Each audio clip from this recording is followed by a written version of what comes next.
The dust is still settling from the Donald Trump latest ambush in his Oval Office. However, this time around, the ambush does not only surprise Africans, but it is a shock to the entire world. People are shocked to see what happened, and that is what I am going to gist you in this video. But then, have you ever heard this statement, or have you ever read it somewhere where they said all animals are equal, but some are more equal than others? If you have read it somewhere, please drop in the comment section where you read it. And if you are just hearing it for the first time, indicate that you are just hearing it for the first time. In this video, I will be narrating an incident, series of incidents that lead to the ambush of the South African president by Donald Trump in his Oval Office. I will also tell you what they don't want you to know, right? What they display versus what they actually don't want you to know. I'll also be telling you here. But before we go there, if you are seeing my video for the first time, it doesn't take anything from you to just hit the subscribe button now. Then hit the notification bell so that anytime I drop video, you're going to be the first to be notified. And then give this video a thumbs up so that YouTube will show it to many other people like you in YouTube that are interested in something like this. So let's get back. Let's discuss the background story. Donald Trump tweeted some times ago that the South African president or the South Africa is treating a particular group of people very wrongly, and that he is grabbing their lands and in some cases even kill them. As a result of this, he is going to cut further fundings to South Africa. That was the tweet that Donald Trump tweeted, right? That he is going to cut further funding to South Africa. Now, this tweet is talking about just one thing, but that is not what they want you to know. But there's something else I'm going to tell you here, right? It's talking about the recent January 2025 South African land expropriation law that they just passed. And what is this land? What is this land expropriation law trying to do? What is the purpose, right? Now, the context of this law is designed to right what South Africans have been doing wrong for a long time, for years now, for decades now. They have been getting it wrong in this aspect, and they want to get it right this time around. And that is exactly what the South African president wants to do. What the purpose of the law is that lands, privately owned lands, as well as lands that are not in use, is going to be owned by the government, and there's going to be compensation where necessary. This does not exclude any race, black or white. Any of them can be affected by this land act. So Donald Trump and some South African whites, of course, as well as the Europe, they perceive this as a threat to the whites in South Africa, and that they want to seize their land, they want to confiscate their land by the presidency. Now, let me take you a little bit back to the story, right? 70% of lands in South Africa is owned by the whites. And South African whites make up only 7% of the population.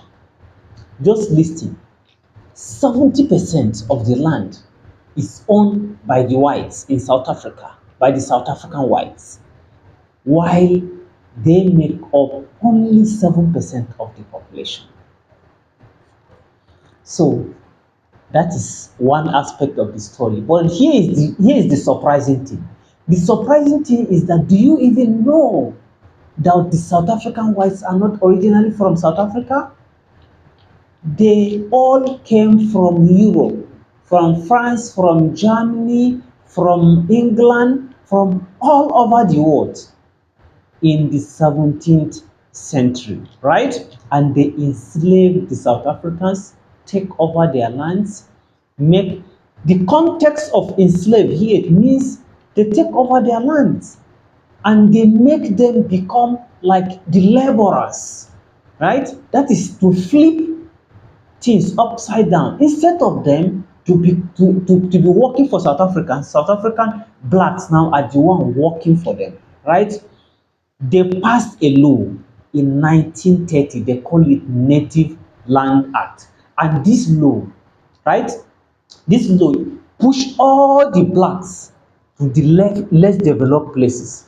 Basically, they put them to places, the borders, like the entrance to cities, where they can easily access them to come and work for the whites in their farm, because virtually the farms now are owned by the whites that are not originally the citizen, right? You see how the thing is turned upside down. Now, 1948, there's formation of national party by in 1948, and this national party is all white, and this party is there until the establishment of apartheid, which ends in early 90s, right? This party creates apartheid. This apartheid, what it means is that there is segregation between blacks and the whites. There is some form of differences. There are certain criteria.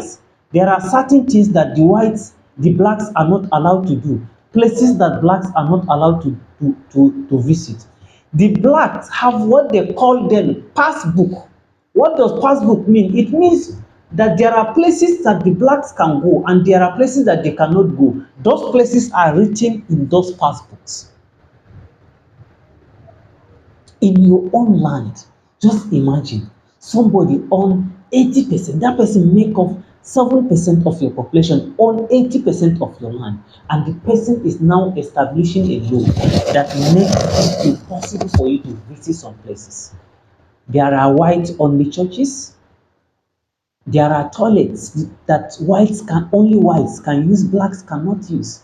The blacks are not even given international passport for them to travel.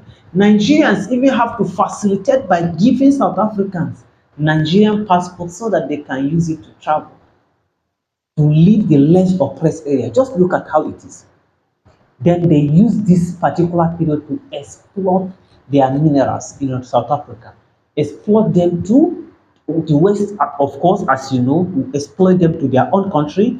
Then this continues for a very long time until South Africans were able, African fight back, and a lot of things were done that leads to the South African freedom.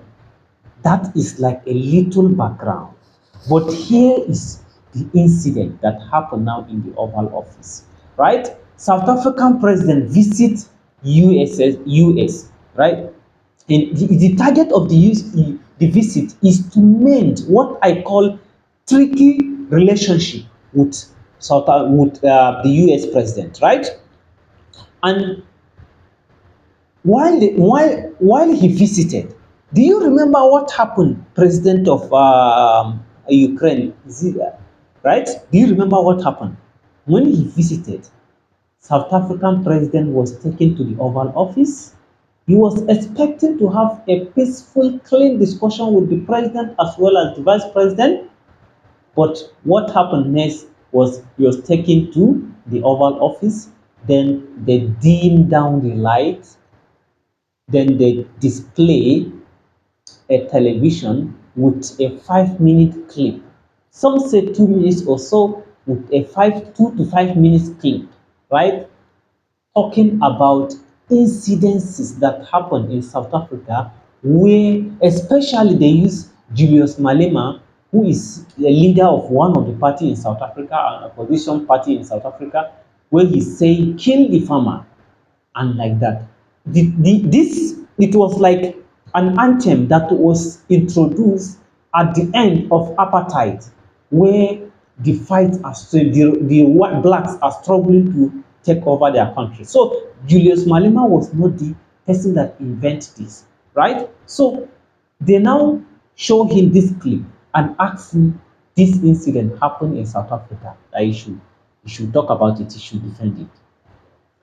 I was so happy that South African president was calm and treat it with calmness.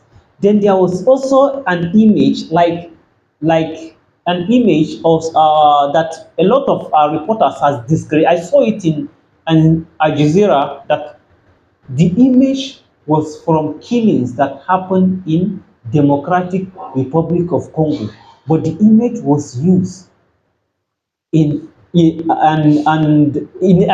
image was used, and the president, the Donald Trump, now was now saying that these are white farmers that are being killed in South Africa, while South African president was saying that this is not South Africa and he has not seen it. Trump was not ready to listen. Right now, what is the real thing that actually happened? The biggest problem that South Africa have with Donald Trump is not just about the whites killing the whites or saying whatever conspiracy theory or whatever they are discussing. It was because South Africa is involved in the protection of in advocate for the protection of people of Gaza. And South Africa sue Israel, right, to International Court of Justice on the fact that there is genocide in Gaza, and this genocide should be like it should be stopped and all that. Donald Trump has asked South African president and South Africa to withdraw that case, but they refuse. So this is the main anger of Donald Trump to South African president. And I'm so happy that in Africa now, at least we have some leaders, young leaders like Ibrahim Traore, that has proven that actually African countries can be independent. African countries can do it on their own. African countries have the capacity to lead themselves. Because what I believe is that the way the whites see Africa is that it is a group of people that are incapable of ruling themselves. To some extent, it's true. Just look at what's happening in leadership in Africa. But then, the like of Ibrahim Traore has proved them wrong. So, what do you think about this whole scenario? Do you think Africa should work hard to become independent, to be completely off the West, so that they can do things on their times and on their conditions? Let's see your contribution in the comment section. Don't forget to subscribe to this channel, like this video, hit the notification bell so that you will be the first to see my subsequent video. See you in other videos.